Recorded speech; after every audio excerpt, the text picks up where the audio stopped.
What is going on, everybody? BobbyFi with my man Eric Sheets-Haber. Hope you're all having a great Tuesday on Thanksgiving week.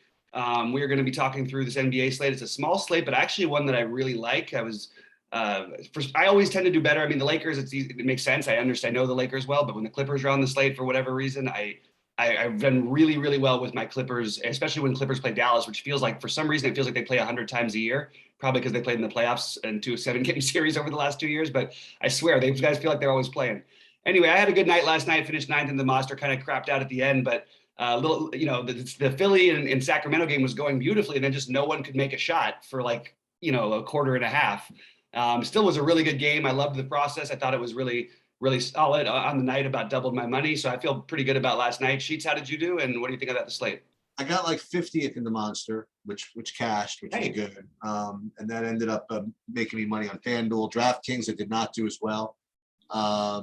Showdown was okay. I think I broke even in Showdown, and I made a little money in hockey. So overall, probably about a break even night, but we did a really, really nice job breaking down the stuff, even as late as the late stream. And we both kind of came across this idea of maybe even playing Buddy Hield for Sacramento, just trying to make something out of this new coaching change, Whatever happened with Bagley? Did Bagley play? He played, but not a big deal. Fantasy relevant, but he did play a little bit. Okay, not a big deal though. Okay. Yeah, guys. I really want to emphasize, because a lot of people were saying, "Oh, should I switch Bagley out of my lineups? Should I switch Bagley?" I was like, "You shouldn't." I tried to make it as clear as I can. You shouldn't have had Bagley in your lineups. It was the right switch on to it had he got bumped into the starting lineup. That was what we were suggesting. We weren't saying let's play him regardless.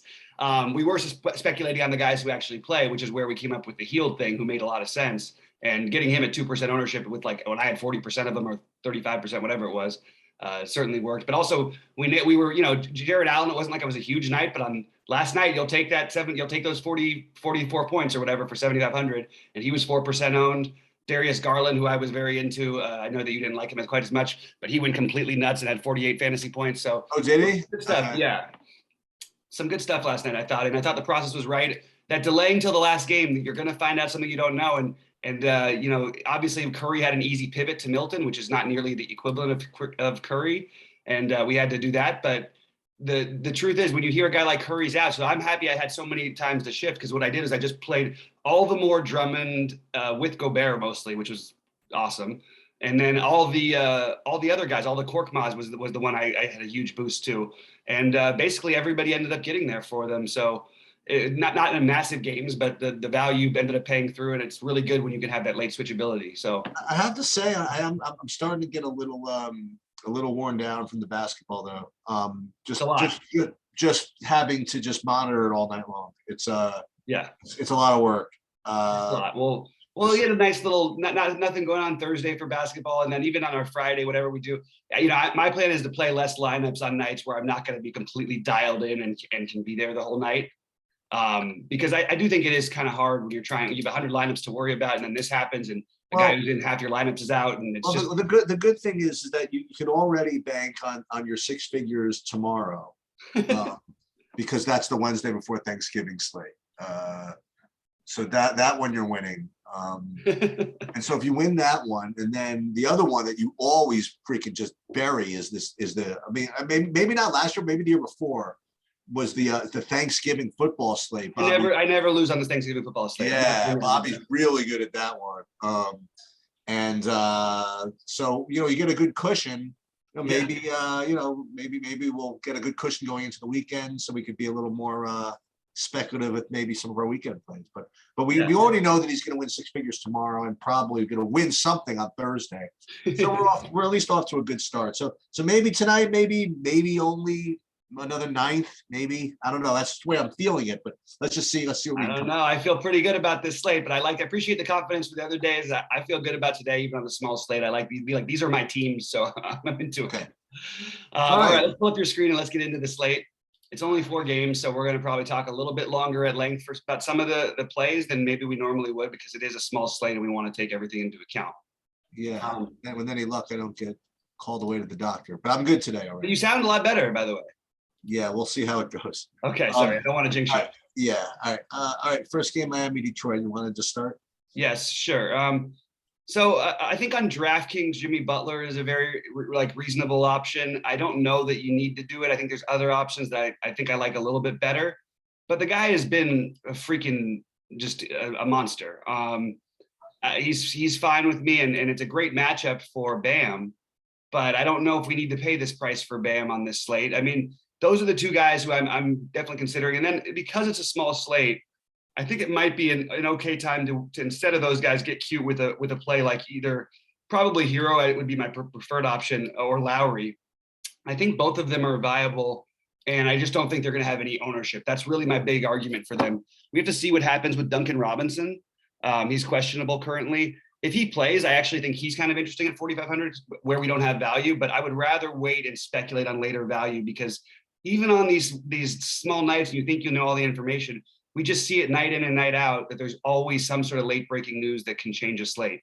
And because it's a small slate, I'm obligated to say when there are times when you play PJ Tucker, and these are these small slates. And I will say PJ Tucker, he's 3,900. He's put up 19 or more 8 games in a row. He put up 29 and 27 his last two, maybe even more than just a small slate argument. I think PJ Tucker is actually for once a strong value play like that. I actually would, I think I'll probably have a decent portion of him. On the Detroit side, it's going to be, I'm just going to I'm happy to keep riding Cade. It's obviously not an ideal matchup, but this guy's doing everything. He had a triple-double against the Lakers last time out. He was 6 for 21 from the floor. He still put up 50 fantasy points. He's been over 40 in 4 straight games, over 50 in 2 of those games. 7,400 may even be too cheap for him. I don't love the matchup, but I do love Cade, and I'm just going to keep riding this guy. The other play in this game, because of the no Killian Hayes, has really been Corey Joseph playing a ton of minutes. And Corey Joseph, actually takes away some assists from Cade or whatever, but I guess Killian would do the same thing. But Corey Joseph's been in over 20 fantasy points 3 games in a row now at 29, hit 29, not the most exciting play. But when you're looking for value on these small slates, these are some of the guys who are going to come across your board. If you want to pivot at no ownership with a guy with probably a higher ceiling, it's Frank Jackson. So one of Corey Joseph or Frank Jackson, unless you hear something weird like Josh Jackson starting tonight or something like that, which every time I make that joke, for some reason it happens. The other one is Hamidou Diallo. So weighing all those guys, I think Joseph makes the most sense. Jackson has the more upside for the minutes he'll get, and less minutes wise, but more production per minute is going to be Diallo. So all of these guys are viable. I'm going to probably be dividing them up, but those value plays and Cade are my interest in this game. And I think some people will play Saddiq Bey. I just am not quite finding Saddiq Bey in my lineups. All right. So Miami, I agree. I like Butler and Bam. I don't think I'm going to go anywhere else on Miami. I think we have to talk about, because I was going to talk about more of this yesterday anyway. I want to talk about, Detroit, the big man situation, because as Stewart was suspended. All I'll say is this. I want to get too into it, but he's lucky it was LeBron, and he's lucky that LeBron kind of, initiated it, because otherwise that 2 games is really light. He went freaking crazy out there. That's right. Just an atrocious look for the NBA in a lot of different ways. But with all the LeBron backlash, the anti-LeBron stuff out there, like they probably only gave him 2 games because it was LeBron or something like that. I don't know. Anyway, I actually thought he'd get more because of LeBron personally, because but I think it goes the other way. Well, of course he gets 20 because it's LeBron. You're right. But Gilbert Arenas wrote Gilbert Arenas, obviously, but he had the whole gun in the locker room incidents, which gave him a long suspension.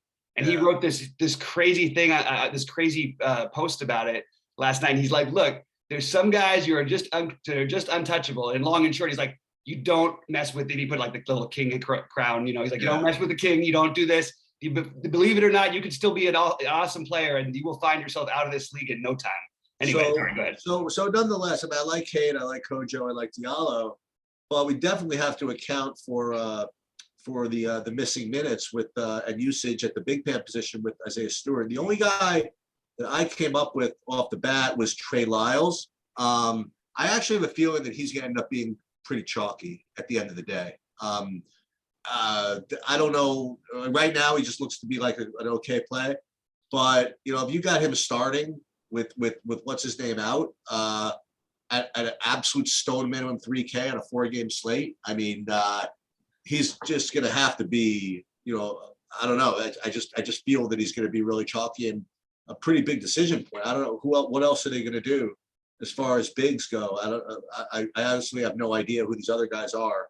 I mean, so no Olynyk, no Stewart. I don't know what to do. So I feel as though Trey Lyles is probably going to be the chalk value play of the day by the end of the day. What do you think about that? I don't know. I think there's every bit as good a chance Garza starts as Lyles. Okay. I think that they probably split the minutes with the exception of if one's playing better, which does make one of them a play. I just don't know. It's really hard for me. If Lyles starts, he's more interesting than Garza probably. But I really feel like I go either way. And I feel like Miami does play big in the sense they have Bam out there. But could you not just with these, they have so many long switchable guys. Like, I mean, outside of Corey Joseph and Frank Jackson, if your lineup's like, if you're running out Cade Cunningham, Jeremy Grant, Sadiq Bey, Diallo, and Josh Jackson, for example, that's rough. You have enough length to try to double and switch. What? That's rough with Bam on the floor. I mean, well, no, but Bam's not gonna. What is he gonna do? Two guys are guarding him. I mean, I'm just saying that you could play a switchable defense that I think you could probably just throw a double at Bam if you need to, and then you keep switching. But you also have Jimmy on the. You're right. It's an interesting problem. They probably do. It just every time we think Lyles is going to get minutes, and this has gone this year too and last year, he just really never plays minutes. Without like very few, a few exceptions over the last couple of years. But it is a different situation, and I think you're bringing up a good point. I think early in the day, these guys aren't going to project for much. Maybe they are for you. I don't see them. Not really. That's what I'm saying. I mean, I'm getting Lyles a little bit, but that's it. So they have to cover. Basically, they only have to be out there for the 32 to 34 Bam minutes. There's a good chance those get split, and then I have no interest. But if one of them can get 24, maybe there's some interest there. I just don't know that either one of these guys. I don't know that Lyles is any better of a matchup with Bam than freaking Josh Jackson or Sadiq. Actually, Sadiq Bey is probably a better matchup against Bam than Josh than Lyles. And I think the points you're making are getting to the real crux of the matter is that basically Bam is like an incredible spot here. He's in an incredible spot, but we've seen this so many times, and his price is not an incredible price. He is much more reasonable on FanDuel, I would say. At 8K, it's more stomachable, especially with the shot blocking and steal upside. But I mean, Bam, we've looked at a lot of games this year where we thought he was going to smash, and he's done absolutely nothing. And he's actually been really good against the teams you'd think he would have trouble with. Like he beat the hell out of Davis in that matchup. That was one of the best games of the year. And then he beat up the Clippers, which is a pretty easy matchup. But Washington twice, and he can't do anything against them. I was a little bit like, okay, that's a little odd.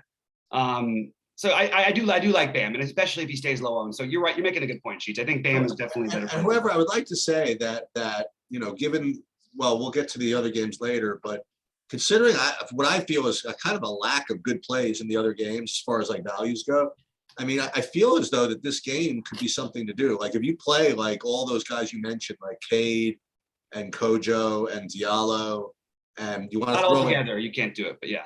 You can't throw them. You can't put them all together. No, I mean that's the reason you're playing Frank Jackson and Sadiq and Corey Joseph or Corey Joseph or Diallo.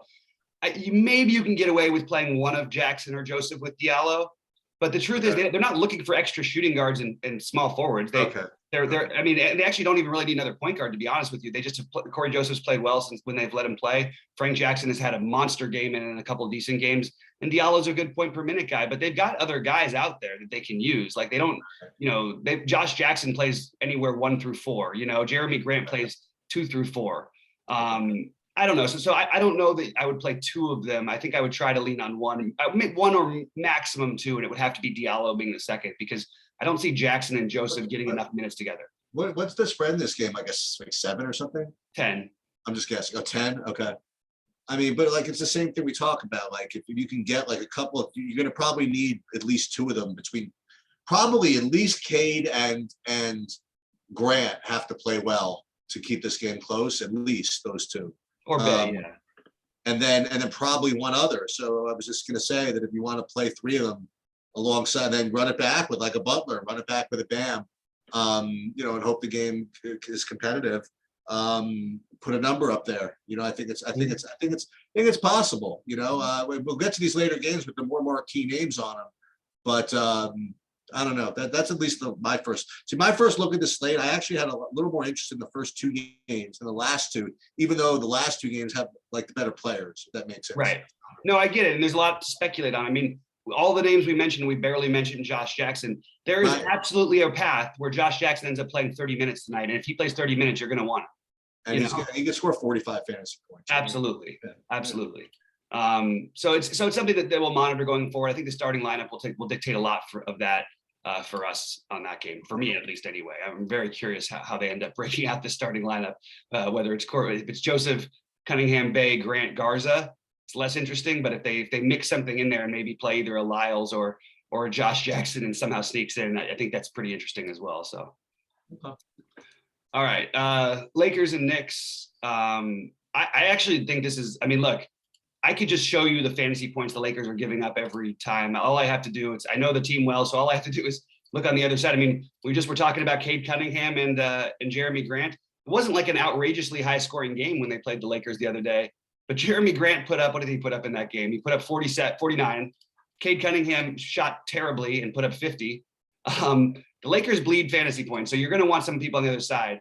And I mean, honestly, I don't use the word lock very often. I don't think I'll make a lineup on FanDuel that doesn't have Julius Randle for about 500 reasons. I just don't think on FanDuel you can avoid him. He's 8,400. It's way too cheap. He's actually gotten a little more of the rollback. The matchup is, you'd say, oh, against Davis and all this stuff. No, Julius Randle is a vindictive guy in a good way.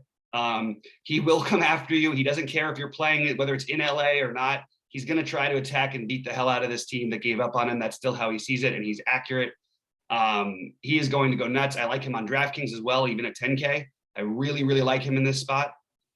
And then you get into the fringy pieces. Alec Burks is showing up like as a really, really good value play. It's going to be weird to see what happens between the Burks, Fournier. They sort of favored Burks lately. But one of Burks, Fournier, Kemba should get there if it's not Derrick Rose.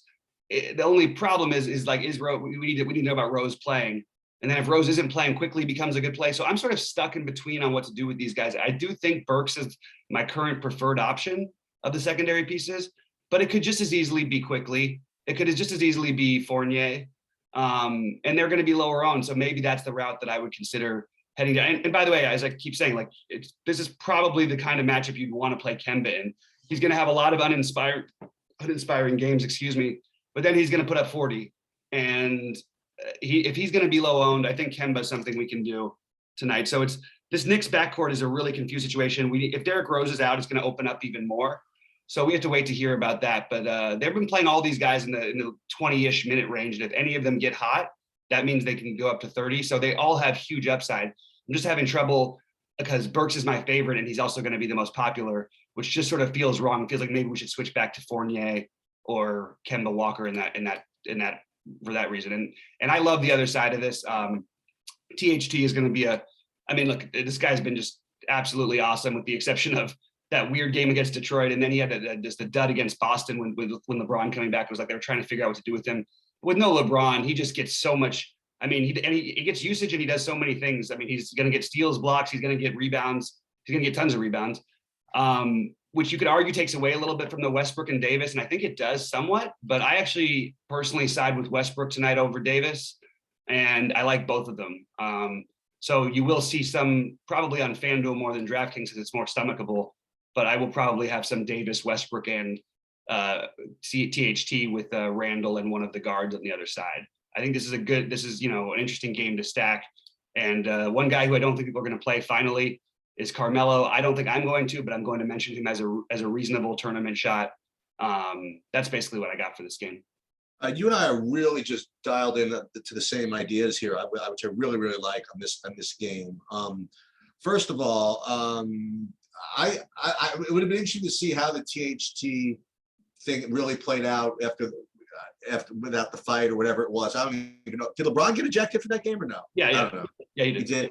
Because I didn't like THT in that game, and the reason why is something you had mentioned to me last year is that THT just walks around getting yelled at by LeBron like 24/7 on the court for not playing defense, for not doing whatever, for not being where he's supposed to be. And when LeBron was out, to me, it's no surprise that THT went off, you know. So I was waiting to see how well he could actually play with LeBron on the court. Nonetheless, so nonetheless, today, I do like him. I like AD and Russell Westbrook, and I'm with you, man. I wouldn't mind playing all three of them. And I like Randle for all the reasons you mentioned. And Burks, I have the same thoughts and the same trepidations. You know, he's going to show up as a good play, but he's always that type of guy that you prefer to play when he's not owned, you know, like the Jordan Clarkson and like the whoever, you know.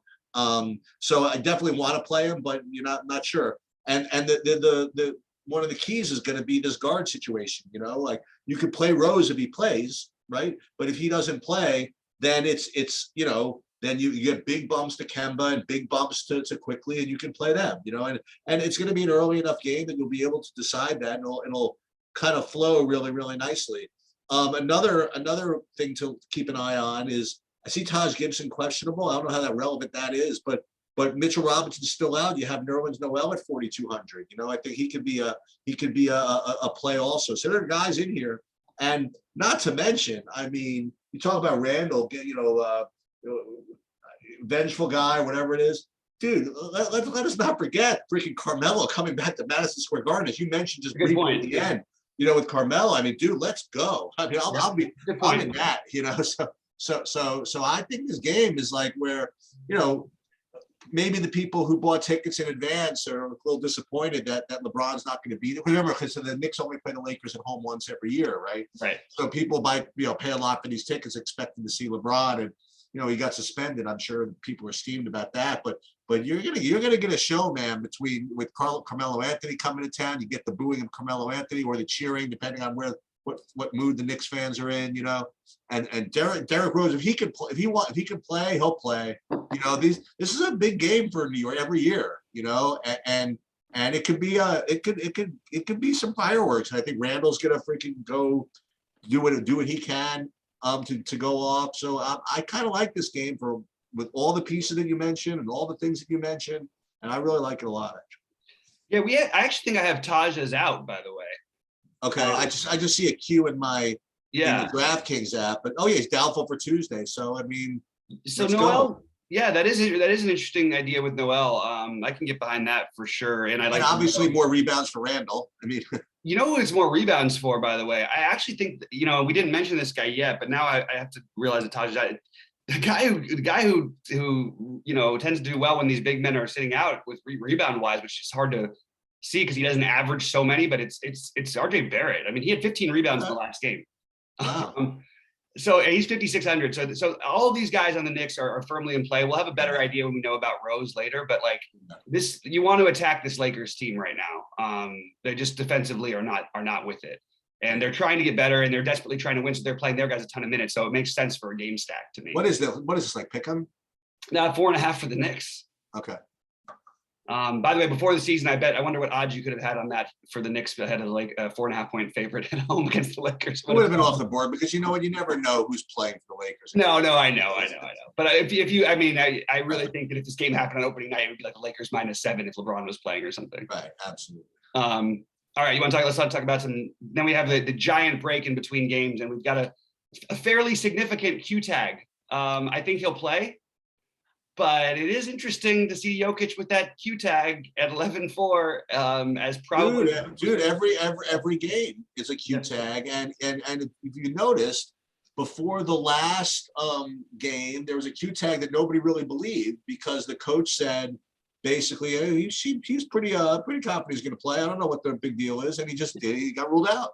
Yep. You know, so I'm not presuming anything. You know. And that's the problem. The problem is that if you play too much of these first two games, you might end up not being able to play guys like, not that it's the end of the world, but they priced him up. Oh, thank God. So what I was gonna say is you don't get a chance to play like a really cheap Aaron Gordon or Will Barton, but they priced these guys up basically for situations that Jokic is out. Right. Wow.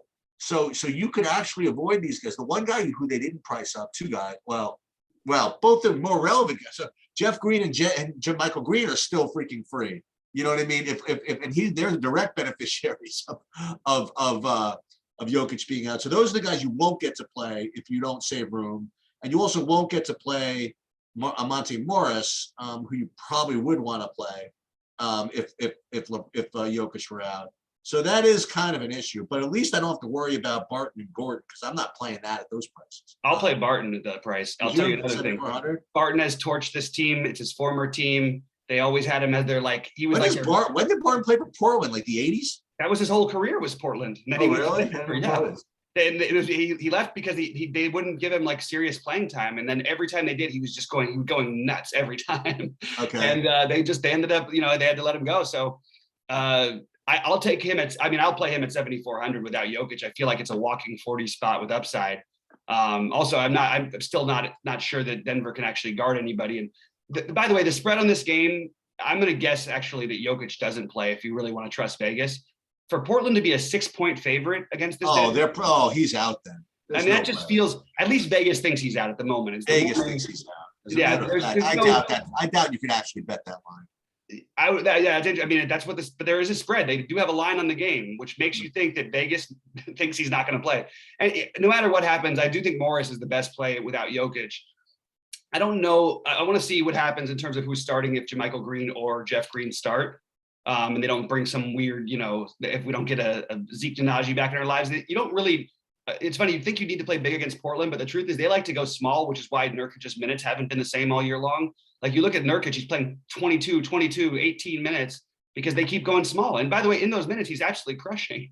But if they go small, you're really going to need no one from you don't need to play JaMychal or Jeff Green. They're in play. I don't think they're automatic plays. I mean, they could literally play against the line of Denver, Portland will throw out. You could play anybody at the 5. You could play, literally Will Barton at the 5. You could play Aaron Gordon at the 5. By the way, this is confirmed. It is. You can actually bet on this game at 6.5. 6.5. Yeah. It's even more. It makes me even more sure that they don't think Jokic is playing. Yeah, I kind of want to bet the Nuggets. There you go. No, but I mean, if Jokic plays, it's like a freaking joke. You know what I mean? Like, yeah. Oh, that's a good point. But even if he doesn't play, you can always rally for a game against a team that. Well, they're presuming he's not playing. Obviously, it's 6.5. Yeah. So I'm getting probably break even on the Nuggets at 6.5 and whatever. And then if I have Jokic playing upside, I imagine. Right. Right. Yeah. I think you're right. I also think this opens. So this is like a revenge game because of the team that beat them in the playoffs. And he started to finally play to show us a little bit upside. So I'm gonna go ahead and say I think this is a good spot to target Damian Lillard. On FanDuel, it's like I don't even feel like I need to question it at 8,800. He feels like an awesome play over there. But I really do want some Damian Lillard exposure tonight. And I think McCollum is completely reasonable as well on this particular slate. I don't think I'm going to go there in my main builds as of right now. But those are my two favorites with Norman Powell just behind. And then I like Larry Nance as my value option. Larry Nance or Little are both interesting, but I think I would give the slight edge to Nance on that one. And by the way, Covington is 3,800. It's just, he's been over 24 3 games in a row.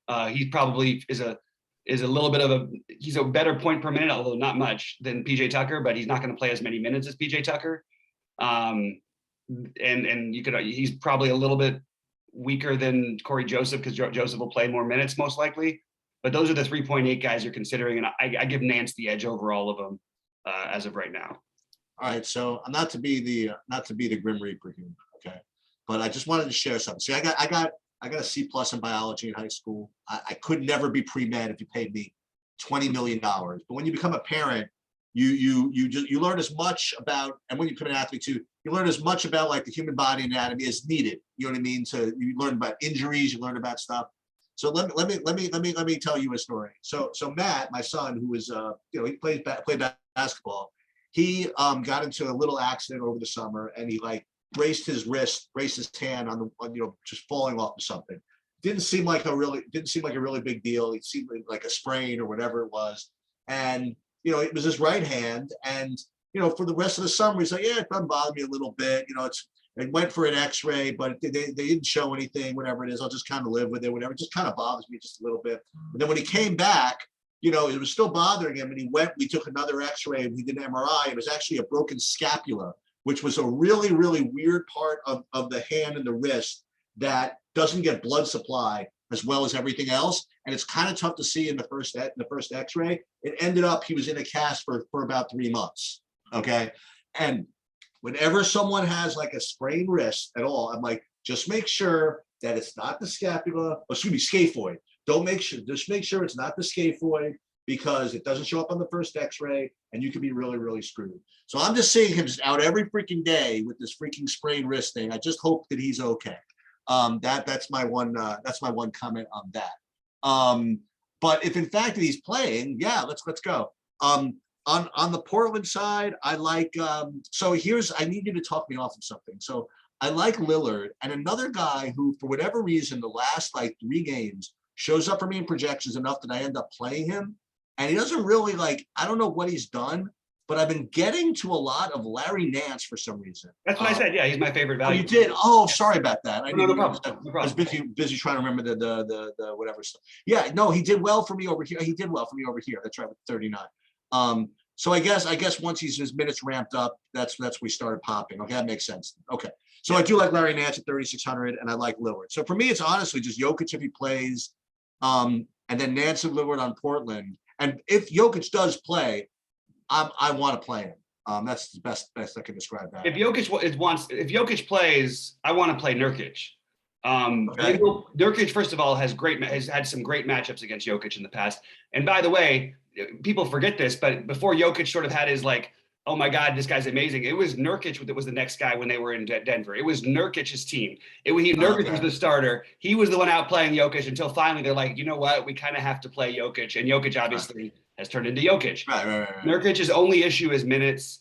And in this kind of a matchup, I would love to play him against Jokic. So Nurkic is a big if Jokic plays. I like that. For me. I like that. But this is these games. There's a lot you can do here. And all right, do you want to start off Dallas and the Clippers? Yeah. So I have an issue with this game. So you have Luka, who is questionable, and another one. He's let's read this. He's missed the last 3 games. I don't think he's playing. Injury. He participated in some scrimmages. If he's able, then Brunson would likely take on a bench role. I don't know if he's playing or not, but what's annoying is that they're doing that same thing, I think. You know what I'm getting in projections for points for Luka? I'm getting 42. You know what I mean? 42 isn't even a number, I don't think. You know what I mean? That's interesting. I have no projection on him. Well, RG is the only one that doesn't have one. That's the only one I mentioned. Yeah. The other play, they all have 42, which again, that's not even a number. If he's playing, then 42 doesn't exist. You're if right. He's not playing, then 42 doesn't exist. You know what I mean? It's just not even. It's useless, honestly. Yeah. So I have no comment on if he plays. I mean, if he plays, I guess he's in play on a 4-game slate. If he doesn't play, then I guess the rest of these turkeys, come back into into action, right? But right now, I don't have much on Dallas projected for anything worth playing at all. But we have to just see what happens with Luka. I do want to play Paul George regardless. That would be my one comment. So I like Paul George, and then Dallas just have to wait and see. Yeah, so I'm playing under the assumption right now that Jokic is that Luka's out. Yeah, that sounds good. That's my personal assumption, and we'll see. But assuming that he is out, I'm going to go back to everybody that I'm actually the Porzingis thing. They really keep him in that 30 minutes. He doesn't feel like he has a minutes ceiling of 37, 38, which these guys would play in a close game. I've seen it. He comes out, with 7 minutes left to go in the game, comes back in with 2.5 minutes to go. It's just, I don't know if it's a conditioning thing. I mean, yeah, he's had some 34-minute games, so don't get me wrong. One of those might have been an overtime, by the way. But I think at his price, people are going to avoid him, so I'm interested there.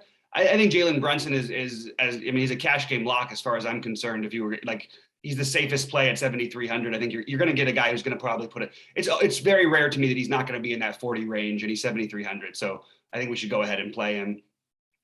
Tim Hardaway Jr. fantastic play at 5,800. His usage has been nice without these guys. And there's one big significant thing that's also happening tonight, and it's just because of the minutes that he plays. It's not like some superstars out, and he's certainly not a guy who has much usage. But if you have no Ntilikina, which he's supposed to be out tonight, that's potentially like 16 minutes of the game that he's not going to be in, which means Hardaway and Brunson might play 35 to 40 minutes. It also means that Reggie Bullock, who I don't want to play at 3,500 even, but is probably going to play a ton of minutes. Probably going to do nothing with them, but he's going to play a ton of minutes. They don't need this really the size of Powell in this matchup, but he's 3,400 and it's a small slate, so I'm obligated to say his name. I don't know what else they're going to do. The weird long shot flyer play, if in fact Luka and Ntilikina are out, and this is only for the 150 max stuff, but that would be Trey Burke. That's your wild play. But I think Hardaway Jr. and Brunson are the guys you want. Porzingis is the guy who people aren't going to play as much, so I want to be over the field on him. And I don't think I want to get into the DFS stuff, Dorian Finney-Smith stuff. I love Paul George on the other side, on both sites. This is the only problem is there's a lot of good spend ups today, so you're going to have to sort of rank them. And I think that George is right there near the top. Certainly on FanDuel is, I think, a lock basically at 9,200. Is that what he is over there? Yeah. I mean, that's really hard not to take him very, very seriously at 9,200. Reggie Jackson I like. So I have it George, Jackson, Zubac for me. The only problem is Morris may come back. Dallas can play a little smaller. Morris might eat up some of the Zubac minutes. So if Zubac gets too heavily owned, I think you can slide away from that. And Terrence Mann should be getting his minutes back and more, even with Morris coming back. It's just harder. There's more usage to go around now. I'm not going to play Bledsoe tonight. If he beats me, he beats me. There's no reason to play this guy at all, in my opinion. I mean, he's not even been able to do it lately without these guys in. Without Morris back and without Mann there, he had one good game. Ibaka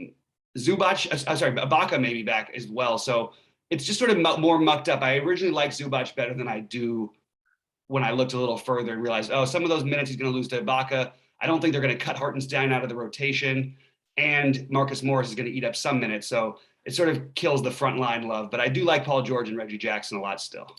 Let's talk to the slate a little bit more because this gap between these games is a little more troubling than I thought it was going to be when I first looked at it. So if we have a legit questionable in Luka and a legit questionable in Jokic, and as Denver has shown in the past several games, they're not of any interest in releasing that information until later. Mm-hmm. So we're not going to know Jokic until later. So we might know Luka earlier, but I forget what Dallas likes to do. They could wait. And what do you give up by playing like these Lakers, Knicks, Miami, Detroit? So if Denver, I'm just talking through this. So you give up the right to play like Barton, Jermichael Green, and Jeff Green. And like you were saying, you kind of would like to play Nurkic if Jokic does play. You also, if you shoot everything in the first two games, you don't have the right to play Brunson, right? If Luka is ruled out, or Kristaps, if that's what you want to do. I don't even know if I'd want to play Kristaps anyway, but. So was it worth playing those first two games without knowledge of Jokic and Luka? I have a feeling we'll know about Luka. I have a feeling that Jokic, I don't know what's going to happen with Jokic, but I hope we know about it. I don't know what else to say about it. That's a good question. It's one it's hard to know the answer to, because if we find out Derrick Rose is out, then I do think it's worth it taking a shot on some of those guys on the Knicks. Actually, it makes everybody a better play, because Derrick Rose is a big usage guy. Even if he only plays 24 minutes, he's going to get a ton of usage in those minutes. Right. He's been up to 30% recently in some games. So it would make guys like Quickly and all those guys like more interesting. Anyway, I think that you try to find the mix you like, which is why a guy like Bam, who I like and I think is fine on FanDuel, probably going to not be able to play him on DraftKings, even in a good matchup, just because there's too many opportunities for other guys later on potentially, or even actually just realistically. I think Cade and one of the Detroit guys, but see, they're fringy value, and maybe we get some better value, but the actual value we're getting later is not like the cheap value. So you still might want to play one of those Detroit guys. You might want to play, I still think the Lakers-Knicks game stack makes a ton of sense. THT, though, would be the preferred play. And then I think Randle on FanDuel. And nothing, honestly, on DraftKings do I think you need to play on the Knicks side. But I think that if there's no Derrick Rose, you should be playing some things. And I actually think it may end up coming back just that Kemba's a really good play. Right. Yeah. I mean, why not? Yeah, I mean, he's going to have the chance to start. I like what they're doing there. You know, I don't like what I think it's interesting because it's very un-Tibbs-like that he's only got two guys basically playing significant minutes for his team. But we've seen the upside for the minute. I mean, Kemba, and by the way, not always a coincidence how this works, but Kemba, you know, plays 20 minutes a game every game, and then he plays in Charlotte, he plays 31 minutes. You know what I mean? Like, so I'm trying to look at, you know, from a narrative perspective or whatever. I don't know. There's nothing for I think you can really just say there's those 3.5 and Randle on FanDuel, you know, between Cade, and you don't need to play any of them. So if you want to avoid the first games, I'm totally fine with that. I will probably do that in some lineups, but I think the ones you're going to have a harder time for me wanting to fade are THT, Julius Randle, Cade Cunningham, and one of the Corey Joseph, Diallo, Frank Jackson experiment. Right. And there's one other guy, by the way, that I just forgot to ask you about. We went through it. Do you have any interest on the Portland side in Nasir Little at 4,200? Yeah, I mentioned. Isn't he? Oh, you mentioned him? I think he's cheaper than that, isn't he? Oh, I was listening to FanDuel. FanDuel. Yeah, no, you could be right. Yeah. On DK, I think he's 35. Yeah, I would put him. I have interest, but I have him below Nance for me. So that's just how I've got it ranked, which means I'm probably going to play Nance and not him. And I might play Covington at no ownership instead of him, because he's probably going to play less minutes than Covington. He's a better producer for the most part, but a lot of those minutes he's producing are usually not with the Dame and CJ minutes. And if you're going to expect him to play in that situation, I think that's probably a little thin. I do think like I said, Covington is not going to be owned as of right now. And he's 3,800 and he's put up 26, 30, and 25 in his last 3 games against a team that if there's no Jokic, you can go small against. So hard not to have a little bit of interest there for me. I kind of think that I'm going to be doing some good stuff this slate. I kind of like the flow chart. You know what I mean? I like that I know what news I'm looking for. I do like how these games are spaced out, and I like that I can probably make the necessary changes, depending on when I get back from the airport. That's another story. Right. But yeah, you know what? Maybe I like the slate a little more than I first thought. Maybe Bobby, maybe you can win 6 figures tonight. I actually think this is a really interesting slate for a 4-gamer. At first I was like, 4-gamer, whatever, it'll be a lazy day. And I'm looking through it this morning. I'm going, oh, there's a lot of things we can do here. Yeah. And a lot of different strategy ways you could try to find things. And that's, I think the general idea of having, without having for sure Jokic or Luka information, I think we probably want to try to play 3 or 4 guys at the most in the early games, but at the same time, I don't think doesn't mean I'm not going to have one stack with the Lakers and Knicks or something. Absolutely. Like that, absolutely. And you can stack that a lot of different ways. So I'm going to have to figure out how that stack's going to go. All right. Well, good luck to everybody tonight. We're going to do a football video for the Thursday slate, for the Thanksgiving slate. And we will be with you. Sheets, are you going to be around, or you're at the airport tonight? Is that what it is? I am going to be around. I'm going to leave just a little bit early to make it to the airport. So I'll be there at 6 tonight for sure. All right, awesome. Well, we'll see you guys at 6 Eastern, and hopefully we can keep giving out good information and get things right. And thank goodness we nailed the NFL picks last night. We got the under. We got the Ronald Jones playthrough. So those 2 things were my one thing to feel happy about. A guy, one of our subscribers sent me a DM. He won a couple thousand on the under. So nice on that one. All right. Good luck to everybody tonight. We'll see you at 6 Eastern.